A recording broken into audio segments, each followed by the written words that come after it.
From Tech for Techs here. Today we're going to be looking at this from MSI. It's their Immerse GH30 headset. They've got 40mm drivers in the headset, no RGB or anything like that. It will work on a single jack or a dual jack device, so if you've got a tablet or whatever or a phone and you've only got one mic input, it will work as a full headset through that, or you can add the adapter on and it'll work in your PC with a mic input as well as a headset as well. And the recommended retail price for this is roughly £45. Okay, so today we're having a look at the MSI Immerse GH30 gaming headset. It's got large 40mm drivers, it's got an extra 3.5mm splitter cable to use microphone and speakers on a PC.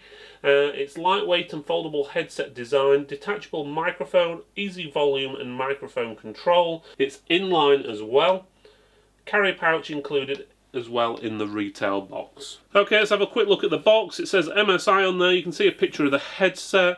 It says Immerse GH30 gaming headset. On the side it gives you all your different languages and stuff. It shows you the headset on the back, so you've got extra soft ear cups, detachable microphone, you've got high quality braided cable, large 40mm driver, foldable headband, volume control and microphone on and off control on the inline controller on the cable.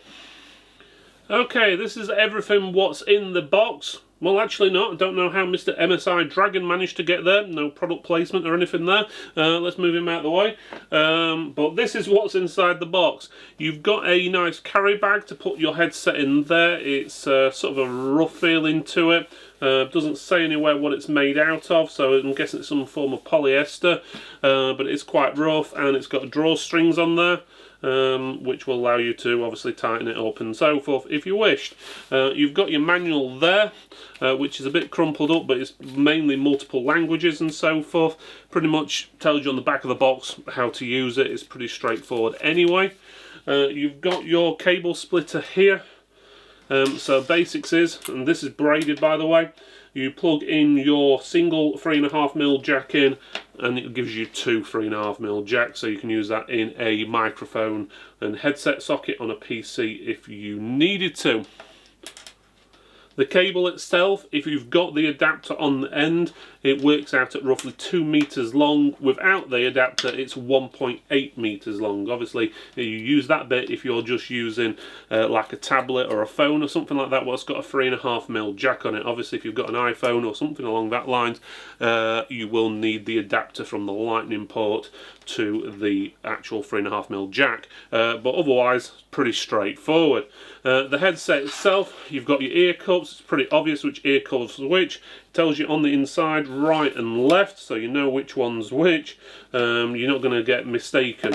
The microphone is detachable, so it just pulls out. Again, that's on a 3.5mm jack, so you can just plug that in if you wish or not. That's up to you. The ear cups feel quite nice and soft.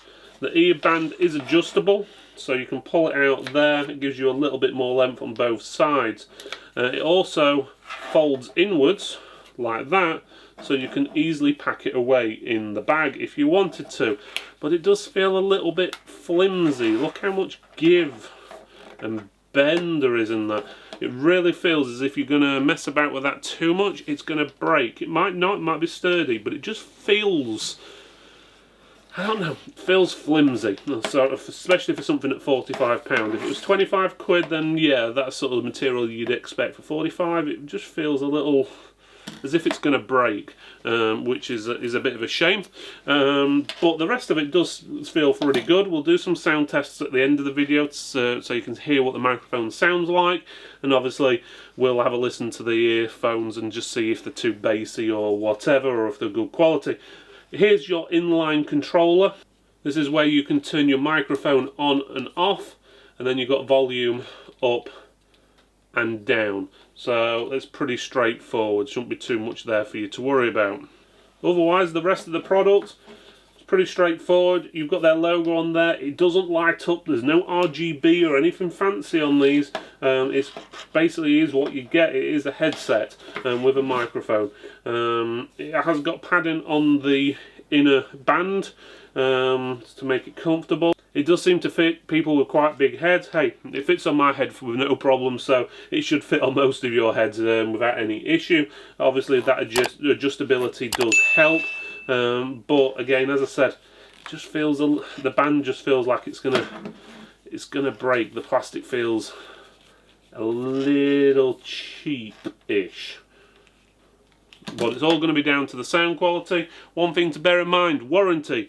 Doesn't mention anywhere on the box or the paperwork what the warranty is on this. I've checked on their website and there doesn't seem to be anywhere obvious, at least, any information about what the warranty of it is either. At the moment as well, if you are wanting to buy this, we've got a link below. Obviously, while stock lasts and everything like that, they are selling this on Amazon at the moment for £25.53. That's 20 quid less than the proper retail price, which is around about 45. Bear in mind, by the time you watch this, that offer may have gone, but at the moment you can get it for 25 quid. Okay, so the last part of this review, I'm actually using the microphone what's built into the headset, so you get a rough idea what it sounds like. To me, it sounds a little bit nasally, so don't get me wrong, it's clear, but it's not as clear as, for example, a professional one or some of the other ones we've tested in the past. But saying that, it's pretty good. Now, sound quality is where this thing actually stands out. The sound quality on it for something what's worth 45 quid is actually pretty amazing, to be honest with you. It's one of the probably better headsets we've used. It's comfortable to wear, but bear in mind if you have got a small head, it does seem to be a little bit big. It doesn't let you adjust it enough for people with a smaller head. Even on the smallest settings, someone with a slightly larger than medium sized head, it fits fine. And obviously if you extend it, even for myself, for example, if I extend it all the way, it's too big for me. And that's saying something because I ain't got the smallest of heads. The problem with the product, though, or it seems to be a problem, is the build quality. It seems like the plastics are cheaply made. It's cheaply put together. Doesn't seem to be reinforced. Don't get me wrong; it's not broken or anything, but it seems very flimsy. It's one of those headsets what you tend to pick up for roughly around about £10-15. You know they're not going to last you long, but it'll just do the job for you for short term. And that's the sort of quality this feels, which is a real shame because the actual sound quality itself is actually very, very good. It's as if they've gone, right, we need to make a budget. How do we put good earphones out at a budget? Well, we'll make it really cheap with the cheapest plastics as possible and stick the best earphones on as they possibly can, and that seems to be what they've actually done. So don't get me wrong, it's not a rubbish product. You're just going to have to make sure you look after it if you do keep hold of it. But the actual earphones itself, brilliant quality, and also on top of all that, you haven't got any fancy RGB lighting or anything along that lines to distract you from the actual fact that the actual sound quality is actually really good.